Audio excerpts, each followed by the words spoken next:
আসসালামু আলাইকুম। আমার আজকের রেসিপি হলো ট্রেডিশনাল চাকলি সুইট। বাসায় শুধু একটি প্লাস্টিকের বোতল থাকলেই এই নজরকাড়া চাকলিগুলো খুব সহজেই বানিয়ে নিতে পারবেন। একদিন বানিয়ে সংরক্ষণও করতে পারবেন অনেক সময় জুড়ে।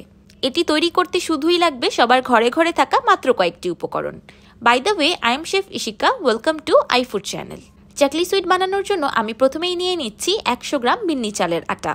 প্রথমেই বলে নিচ্ছি, আমি এই উপকরণগুলোর কাপের মাপ ডেসক্রিপশন বক্সে লিখে দিব, আপনারা অবশ্যই চেক করে নেবেন। সেই সাথে দিয়ে দিচ্ছি 100 গ্রাম আতপ চালের আটা আর হাফ চা চামচ লবণ। এবার এই শুকনো উপকরণগুলো একসাথে খুব ভালোভাবে মিশিয়ে নিব। মিশানো হয়ে গেলে এটাকে সাইডে রেখে দিব। এবার একটি বড় মিক্সিং বলে দিয়ে দিচ্ছি একটি ডিম। সেই সাথে দিয়ে দিচ্ছি 60 গ্রাম চিনি। এবার এই চিনি আর ডিমটাকে একসাথে খুব ভালোভাবে মিশিয়ে নিব।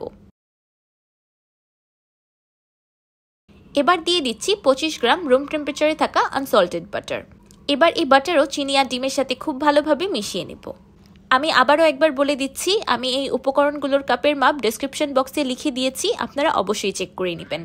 যারা গ্রামের মাপ প্রেফার করেন তারা গ্রামের মাপে বানাবেন, আর যারা কাপের মাপ প্রেফার করেন তারা কাপের মাপে বানিয়ে নেবেন।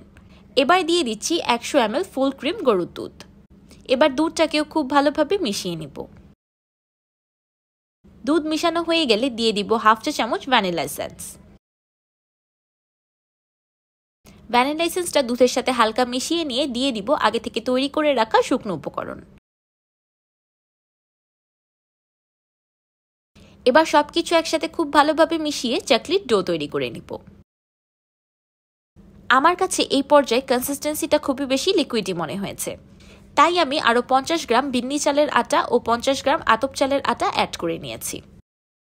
ট্রেডিশনালি চাকলি বিন্নি চাল ও আতপ চালের আটা মিক্স করেই বানানো হয়, তাই অথেন্টিসিটিটাকে ধরে রাখার জন্য আমি এখানে দুটা মিক্স করেই বানাচ্ছি। আপনারা ইচ্ছে করলে শুধু আতপ চালের আটা দিয়েও বানিয়ে নিতে পারবেন। আমি শুধু আতপ চালের আটা ব্যবহার করেও এই চাকলিগুলো বানিয়েছিলাম। আতপ চালের আটা দিয়েও একদম পারফেক্ট হয়। অনেক জায়গায় এই চাকলি বেসন দিয়েও বানানো হয়, কিন্তু আমার কাছে চালের আটা দিয়ে বানানোর টেস্টটাই বেশি ভালো লাগে। ডোয়ের কনসিস্টেন্সিটা ঠিক এমন হবে, না খুব বেশি ঘন না খুব বেশি পাতলা। এবার আমি এই চাকলির ডোটাকে রেস্টে রেখে দিব 10 মিনিটের মতো।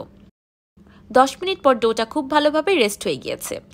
আপনারা হয়তো দেখেই বুঝতে পারছেন লিকুইড অ্যাবজর্ব করে ডোটা আগের থেকে একটু ঘন হয়ে গিয়েছে। এবার আমি ডোটাকে একটি পাইপিং ব্যাগে ফিল করে নিচ্ছি। পারফেক্ট চাকলি বানানোর জন্য কনসিস্টেন্সিটা মেনটেন করা খুবই বেশি ইম্পর্টেন্ট।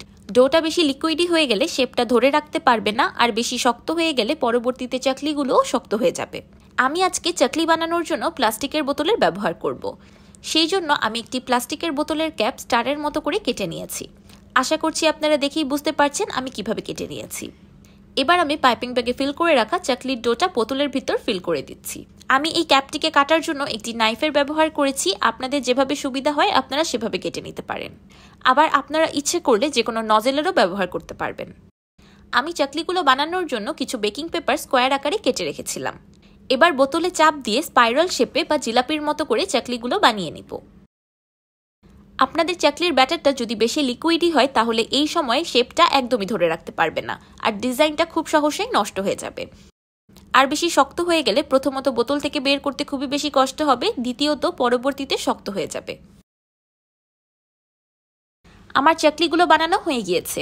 এবার এগুলোকে ভাজার পালা। ভাজার জন্য আমি একটি প্যানে পরিমাণ মতো তেল গরম করে নিয়েছি। এবার বেকিং পেপার সহ চাকলি তেলে ছেড়ে দিব। একটি টঙের সাহায্যে বেকিং পেপারটা আলতো হাতে তুলে নিব।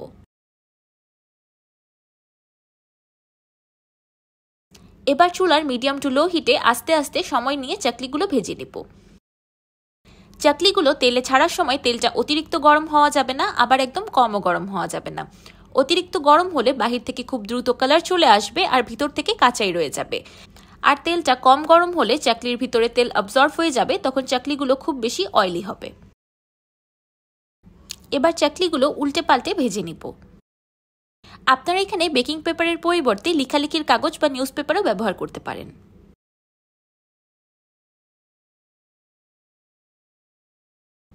যখন চাকলিতে এমন সোনালি একটা কালার চলে আসবে তখন চুলা থেকে নামিয়ে নিব। চাকলি সুইটগুলো বানাতে কোনো কঠিন উপকরণ বা অনেক সময়ের প্রয়োজন নেই, অল্প উপকরণে আর অল্প সময়ে খুব সহজেই তৈরি করে নেওয়া যায়। আমি আবারও কিছু চাকলি বানিয়ে নিচ্ছি। যে কোনো উৎসবে, আয়োজনে বা ঈদে এই চাকলি সুইটগুলো বানিয়ে ডেজার্ট হিসেবে পরিবেশন করতে পারেন আর সবার মন জয় করে নিতে পারেন। ছোট থেকে বড় সবাই খেয়ে খুব বেশি পছন্দ করবে। আমি ঠিক আগের প্রসেসেই এই ব্যাচটাকেও ভেজে নিব। আমার ভাজার প্যানটা খুব বেশি একটা বড় না, তাই আমি 4টার বেশি চাকলি ভাজতে পারিনি। আপনারা একটি বড় প্যান নিয়ে নিলে অনেকগুলো চাকলি একসাথেই ভেজে নিতে পারবেন। আপনারা যারা জিলাপি বা টার্কিশ তুলুম্বা খেতে পছন্দ করেন তাদের কাছে তো এই চাকলিগুলো খেতে খুব বেশি ভালো লাগবে। আপনারা স্পাইরাল শেপের চাকলি না বানাতে চাইলে অন্য যে কোনো শেপেরও বানিয়ে নিতে পারবেন। আমার সবগুলো চাকলি ভাজা হয়ে গিয়েছে। এতক্ষণে চাকলিগুলো সম্পূর্ণ ঠান্ডা হয়ে গিয়েছে। এবার আমি আপনাদেরকে দেখাচ্ছি এখনো কতটা বেশি ক্রিস্পি আছে।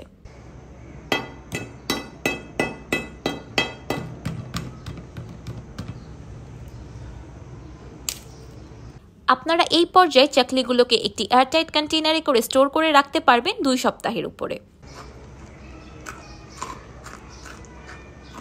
এখনো চাকলি বানানো সম্পূর্ণ কমপ্লিট হয়নি। চাকলিগুলোকে আরো সুস্বাদু বানানোর জন্য শিরায় কোট করে নিব। সেই জন্য একটি প্যানে দিয়ে দিচ্ছি 1 কাপ চিনি আর 1/2 কাপ পানি। এবার চিনি আর পানি একসাথে সম্পূর্ণ মিশিয়ে একটি বলক তুলে নিব।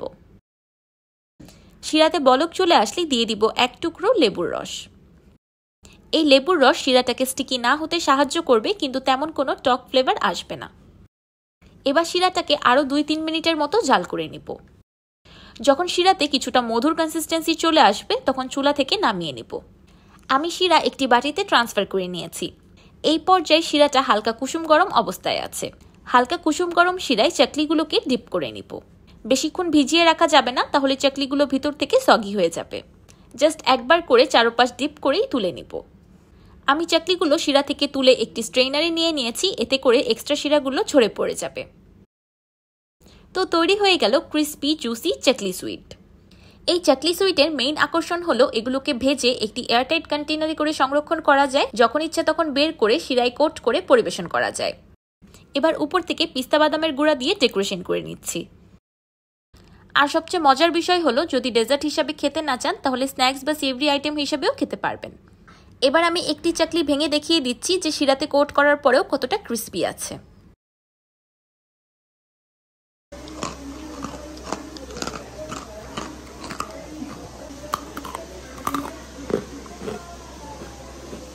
আমার আজকের এই ইউনিক ডেলিশিয়াস চাকলি সুইট রেসিপিটি আপনাদের কাছে কেমন লাগলো আমাকে অবশ্যই কমেন্ট করে জানাবেন।